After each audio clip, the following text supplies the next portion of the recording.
Sono Alessia Manzi, sono una giornalista freelance italiana e mi occupo principalmente di migrazioni, diritti umani e Medio Oriente, in particolare di Kurdistan.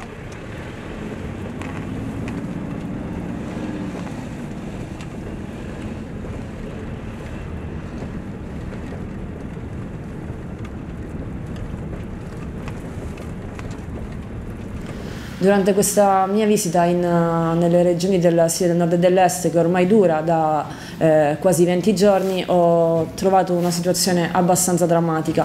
Drammatica perché? Perché i perenni attacchi da parte della Turchia minacciano questo processo di libertà e di rivoluzione e minacciano la vita delle persone, l'ecologia, tutto quello che riguarda il territorio. La Turchia non lascia in pace in nessun modo questi popoli, perché ovviamente la Siria del Nord e dell'Est non è abitata solo dalla popolazione curda, ma qui ci sono anche altre comunità, e il progetto che l'amministrazione autonoma della Siria del Nord e dell'Est porta avanti ormai da anni è quello proprio di tutelare e di salvaguardare le diverse comunità e anche quella curda.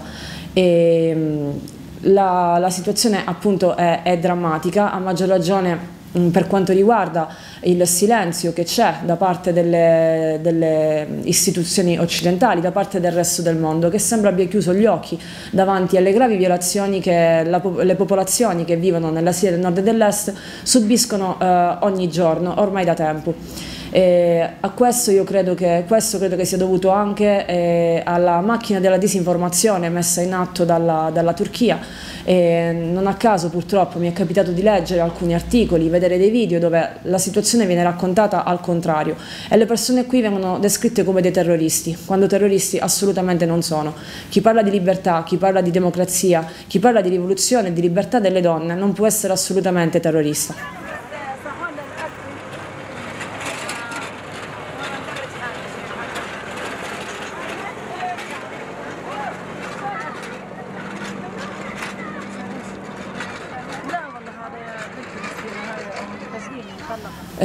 La situazione che si vive all'interno dei campi, dove ci sono migliaia di persone sfollate, prima da Afrin e poi attualmente da Tal Rifat e da Shaba, è davvero è più che drammatica. Non avrei anzi altre parole per poter descrivere quello che è le storie, soprattutto che ho ascoltato all'interno dei campi. Vivere in un campo non è sicuramente una condizione a cui tutti e tutte aspiriamo nella vita, no? Ognuno di noi ha il diritto di vivere nelle proprie case, nelle proprie terre, e a queste persone, e quindi a chi abitava prima ad Afrin, ma anche a Serekanie ad esempio, questo diritto è stato tolto, è stato cancellato, ed è stato cancellato perché un altro Stato, ossia la Turchia, che guida l'esercito nazionale siriano, sta in tutti i modi provando ad occupare questi territori, e purtroppo lo ha fatto in alcune zone. Lo fa per una politica colonialista, per una politica genocida, perché uccidere migliaia di persone, compiere una pulizia etnica nei confronti di migliaia di persone vuol dire semplicemente commettere un genocidio. Le storie che ho raccolto all'interno dei campi raccontano di gravissime, e non solo nei campi, anche negli altri rifugi, quindi negli altri spazi che sono stati messi a disposizione di queste migliaia e migliaia di persone che sono dovute andare via all'improvviso per l'ennesima volta da quello che ormai era diventata la propria casa. Sono molto tristi, in me hanno lasciato a volte anche un senso di vergogna, no? Perché come persona che viene dall'Europa, dove parliamo sempre di diritti umani, parliamo sempre dei diritti delle donne, come dicevo già prima, si sono ormai chiusi gli occhi davanti ad una situazione che è devastante. Quello che mi ha colpito principalmente per quanto riguarda la mia visita all'interno dei campi con le persone lì è stata una frase che mi hanno ripetuto più volte: ti prego, sì, la nostra voce in Europa. A me questa frase mi ha praticamente spaccato il cuore, perché vuol dire allora che davvero nessuno, io credevo che qualche giornalista, qualcun altro, ma sicuramente ci saranno stati, fosse venuto qui in massa, no? Di solito vediamo che quando si assiste, soprattutto dall'altra parte del mondo, a sfollamenti di massa, l'attenzione dei media diciamo abbastanza alta. Ho avuto l'impressione, almeno da quello che mi hanno detto qui le persone, che non sia stato così in questo territorio. Tantissime storie mi hanno colpito i bambini che vivono nei rifugi, i neonati che stanno in piccole stanze dove a volte vivono anche 19-20 persone. Come si fa, mi chiedo, a restare indifferenti davanti a tutto ciò?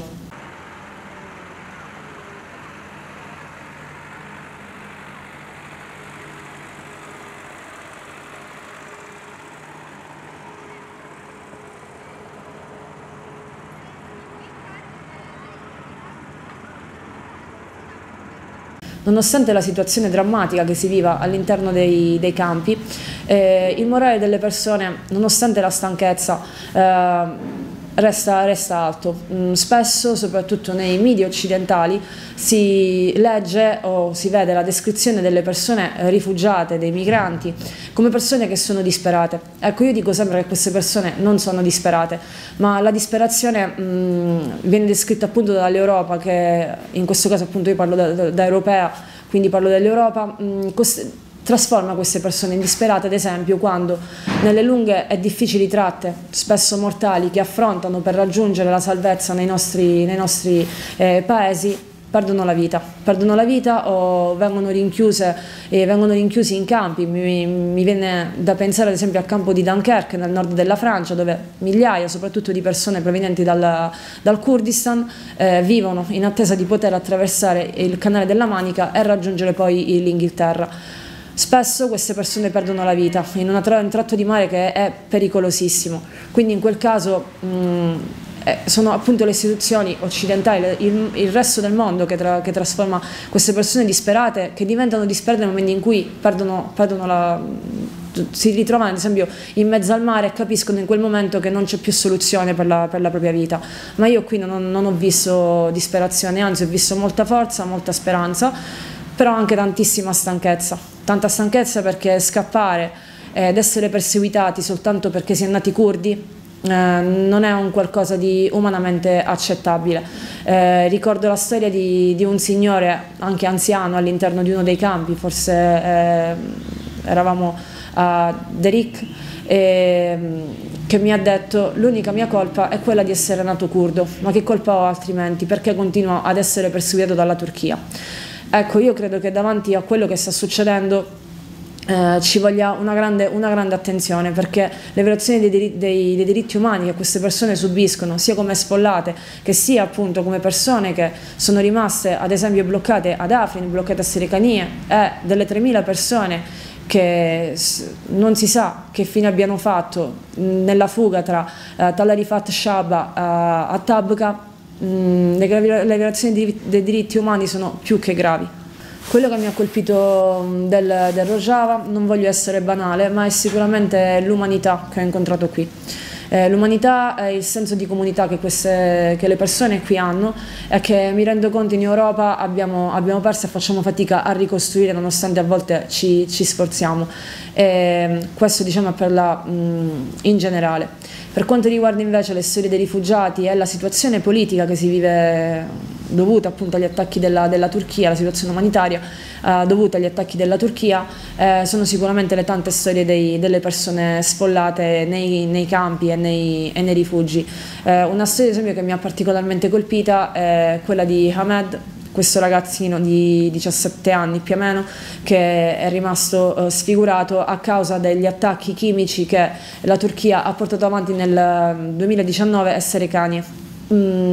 Durante appunto questo viaggio qui in Rojava ho avuto anche la possibilità di poter parlare con tante donne che prendono parte a questo processo rivoluzionario e soprattutto appartengono magari ad associazioni, istituzioni che tutelano le donne e cercano di impegnarsi affinché la società sia quanto più egualitaria possibile. Da parte loro ho notato un grandissimo impegno, anche una grandissima autocritica che a volte fanno, no, nei confronti del sistema, delle cose, del mondo in generale, appunto come deve cambiare. Come dovrebbe anzi cambiare. Ho notato che il loro impegno è molto importante, perché è ovvio, mi piace sempre ricordare una frase che diceva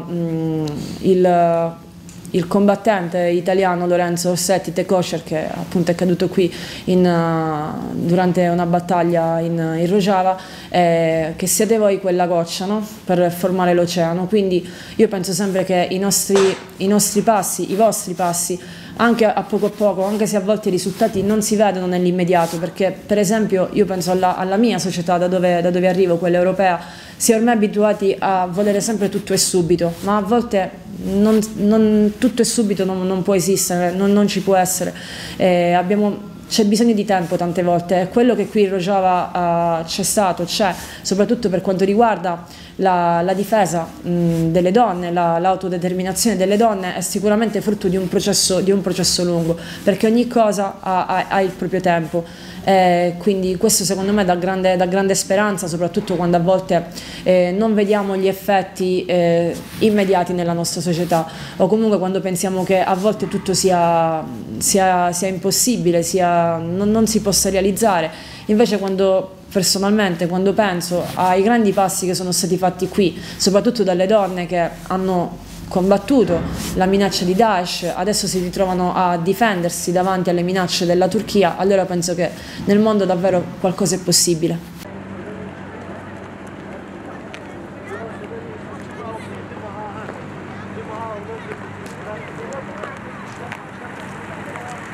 Gli attacchi da parte della Turchia, come dicevo anche prima, sono un attacco alla libertà delle persone, rappresentano una violazione dei diritti umani, una violazione dell'autodeterminazione dei popoli soprattutto, ed impediscono alla società che vive qui, in questi territori della Siria del Nord-Est, di poter innanzitutto vivere in pace e di poter proseguire la propria vita normalmente.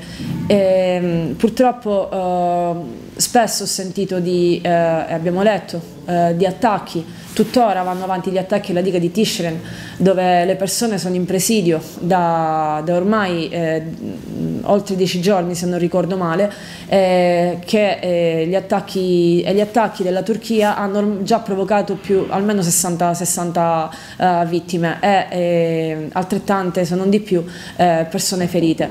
Ecco, ad esempio la diga di Tishreen diventa una minaccia alle popolazioni della Siria del Nord-Est, diventa una minaccia a quello che dicevo prima, anche al territorio, no? All'ecologia di questi territori. Nel momento in cui la diga crolla vuol dire che ci saranno migliaia di persone, ci sarà un disastro ambientale che provocherà poi ancora ulteriori sfollati. Ecco, l'Europa sta costruendo muri, l'Occidente costruisce muri, perché non rifiuta in qualche modo le persone che scappano e che cercano di trovare pace e una vita migliore in quella che è l'Europa. Ma come possiamo pensare che ci sia pace? Come possiamo pensare che le persone restino nei propri paesi se nei propri paesi c'è la guerra? Perché di questo stiamo parlando. Quello che sta succedendo nel nord-est della Siria è una guerra vera e propria, e anche se appunto i riflettori dei media si sono ormai spenti. Come possiamo pensare che le persone continuino a vivere in condizioni disumane? Perché io credo che anche non avere la possibilità di poter andare a scuola tranquillamente, per esempio, e sapere che non so, nel pomeriggio tornerai a casa, che non ti pioverà una bomba addosso da qualche parte, vuol dire vivere in una condizione appunto non umana, perché le persone non possono vivere così. Quindi appunto, riferendomi agli attacchi della Turchia, sono degli attacchi che vengono portati avanti ormai da tempo. Adesso forse l'attenzione mediatica si è accesa moltissimo rispetto, almeno parlo per l'Occidente, rispetto magari a quello che era un anno fa, quando comunque gli attacchi qui c'erano, perché la Siria adesso in generale è coinvolta in un processo molto più ampio, e quindi forse questo ha tra virgolette riacceso i riflettori e le luci sulla situazione qui nella Siria del nord e dell'est. Gli attacchi della Turchia vanno condannati, così come vanno condannati gli attacchi anche appunto a quello che è le infrastrutture, ovviamente la popolazione, le infrastrutture, in generale proprio la Siria del nord e dell'est. è quello di Erdogan un progetto di espansione colonialista, è, come già dicevo prima, anche di pulizia etnica che sta portando avanti. Più e più volte, ad esempio, è capitato anche dai media, soprattutto da notizie che magari arrivano dai media turchi, che Erdogan ed altri esponenti dei partiti estremisti non nascondessero la propria volontà di invadere la Siria del nord e dell'est. Questo è gravissimo, perché tutte le persone, tutte le popolazioni hanno diritto ad autodeterminarsi.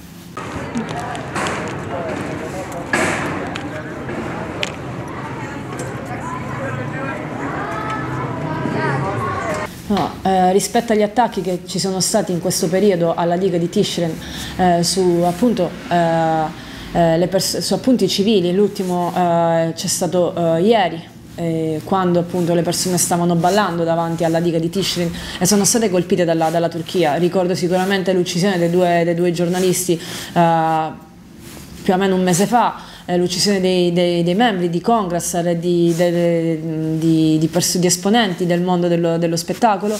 Come valutare questi attacchi? Sicuramente un qualcosa di assolutamente grave, gravissimo, è sicuramente un tentativo da parte della Turchia di mettere a tacere le persone, di mettere a tacere la società civile, di mettere a tacere anche il resto del mondo, perché è ovvio che le bombe fanno paura a tutte e a tutti, e perché non dovrebbero farle anche alla popolazione curda e alle popolazioni che in questo momento si stanno trovando sulla diga di Tishreen per difendere quella che è l'esperienza del Rojava, quella che è la diga poi in particolare. Sicuramente gli attacchi che la Turchia sta compiendo sono attacchi che mirano probabilmente anche a sfiancare la popolazione, a cercare in tutti i modi di dimostrare con l'uso delle armi che la Turchia insieme ai mercenari sono più forti invece di quella che è una resistenza popolare. Quello che è il mio pensiero è che la resistenza popolare è qualcosa che va al di là delle forze che invece esprimono le armi, è un qualcosa di molto più forte che sicuramente non si può distruggere attraverso i bombardamenti. Questo il Rojava, le regioni della Siria del nord e dell'est ce lo insegnano ormai da molti anni, da quando appunto la rivoluzione qui è iniziata. Tante volte le popolazioni qui hanno dovuto affrontare dei pesanti attacchi, hanno dovuto affrontare e combattere Daesh e sconfiggere Daesh, e io sono sicura che anche questa volta ce la faranno a resistere ed andare avanti. Il messaggio che lancio alle altre donne e a chi appunto ascolta questa intervista è sicuramente quello di essere voce, se non di essere voce per queste persone, della sofferenza che queste persone stanno affrontando in questo periodo, mi riferisco in particolare alle persone sfollate, e di essere però voce per chi in questo momento prova a resistere. Dobbiamo cercare di parlarne il quanto più possibile nei nostri paesi, e soprattutto per quanto riguarda le donne ricordiamoci che quello che è arrivato qui in Rojava con la sconfitta di Daesh e con i progetti che le donne qui portano avanti e con il loro pensiero è una vittoria sul patriarcato. Il patriarcato non riguarda soltanto il Medio Oriente, non riguarda soltanto il nord-est della Siria, la Siria in generale, riguarda anche noi. Ricordiamoci bene nei nostri paesi quanti femminicidi ogni giorno contiamo, quanta sofferenza e quanta violenza vediamo anche fra le altre donne che ci stanno vicino, e ricordiamoci la grande forza che le donne curde hanno e hanno avuto.